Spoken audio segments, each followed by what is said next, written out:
Hi guys! Welcome back to my YouTube channel. It's me, Diday's Vlog.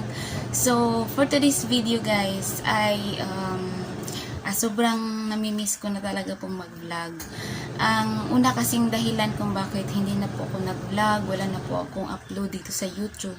Kasi nga, nakita ko na kung mahirap yung requirements ng mga gustong ma-monetize noong mga panahon, mas mahirap pa pala ngayon kasi kailangan mo pang magkaroon ng 10 million reactions or 10 million views. Yun kasi yung nakita ko. Kaya sa 10 million views sa shorts, so hindi ko alam kung paano yan paano yan makuha, no? So kaya nawala na rin kasi ako ng gana na magpatuloy dito sa YouTube. Pero dahil naisip ko na i-document talaga yung buhay ko kahit hindi man ito ma-monetize. So, para ba balik-balikan ko ba pagdating ng panahon.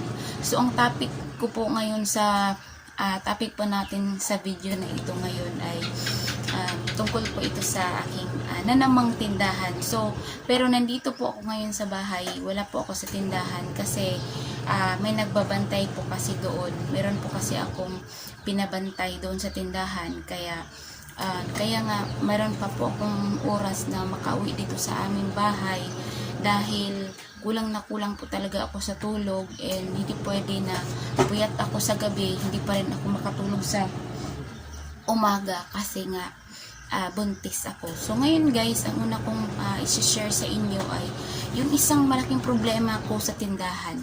Kasi nga, yung katapat kasi namin na tindahan na hardware, meron kasi siyang piso wifi. At saka yung problema ko kasi wala siyang inilagay na mga upuan, kahit ilang pirasong upuan lang dyan sa labas sa kanyang wifi. Tapos yung ano kasi, yung mga maglalaro kasi ng ML, kahit kakilala namin, minsan nga kapatid ko pa, doon sila lahat ano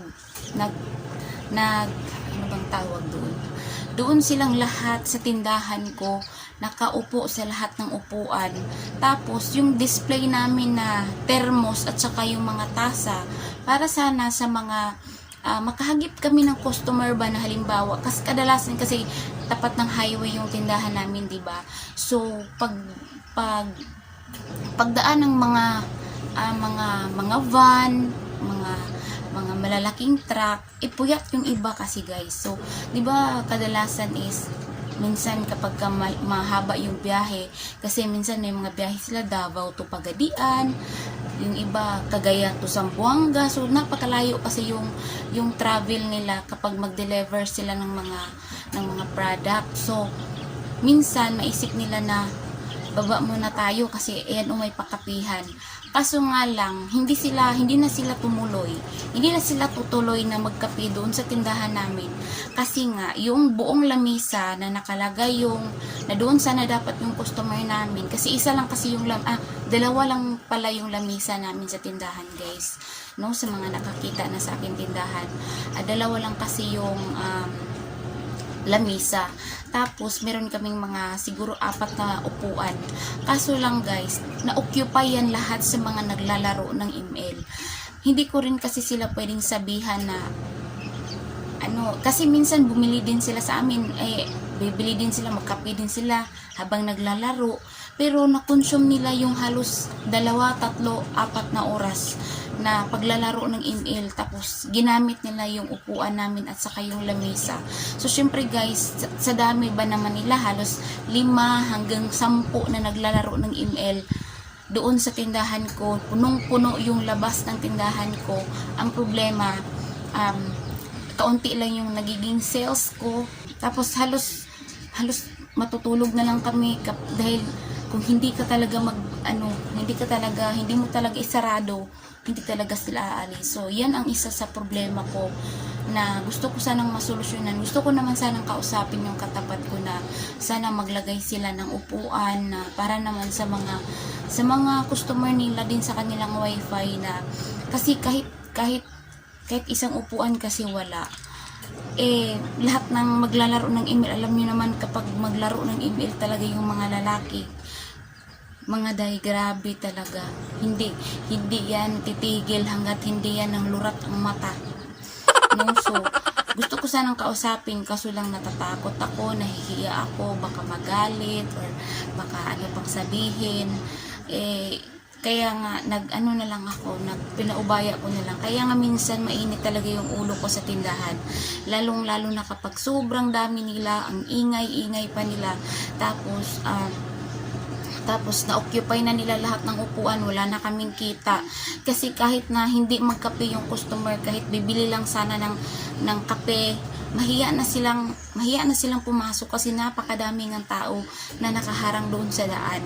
No? So parang kahit naman sino siguro kapag makadaan ka ng isang tindahan, kapag napakadaming tao, kahit na hindi yan bumibili pero parang mahiya kang dumaan sa kanilang mga harapan, di ba? So yan talaga ang isang problema ko doon sa tindahan. Kaya minsan kapag napakainit na talaga yung ulo ko, sasabihan ko na yung asawa ko na isarado mo na lang yan, sabihan mo sila na magsara ka na para umalis na sila, para matulog na lang tayo, kaysa naman nagpupuya tayo hanggang alas 12 hanggang alauna ng gabi, wala naman tayong kita. Kaya minsan talaga sinasabi ko sa asawa ko na sige, isarado mo na lang yung tindahan para patas, no? So hindi ko talaga alam kung anong kalalabasan nito, kasi ayoko din kasi silang paalisin kasi baka isipin nila na masama talaga ang ugali ko. Yung sa akin lang, sana naman maisip nila, guys, no?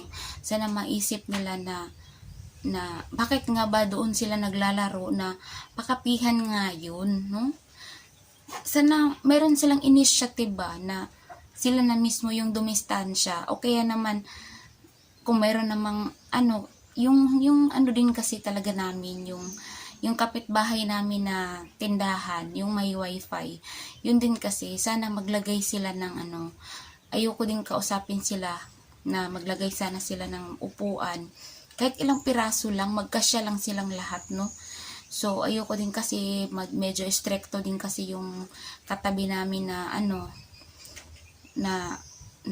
tindahan. So ayoko na lang baka magkagulo pa. So ayun lamang, guys, for today's video. Yun lang, sinishare ko lang sa inyo, and hindi ko pa na-update kung ano na yung nangyayari sa tindahan ko, pero wala pa rin namang nagbabago. Ganun pa rin kaliit yung mga binta ko, ganun pa rin yung posisyon, lahat ganun pa rin. So, ayun lamang muna, guys, for today's video. Maraming salamat sa panood. Bye!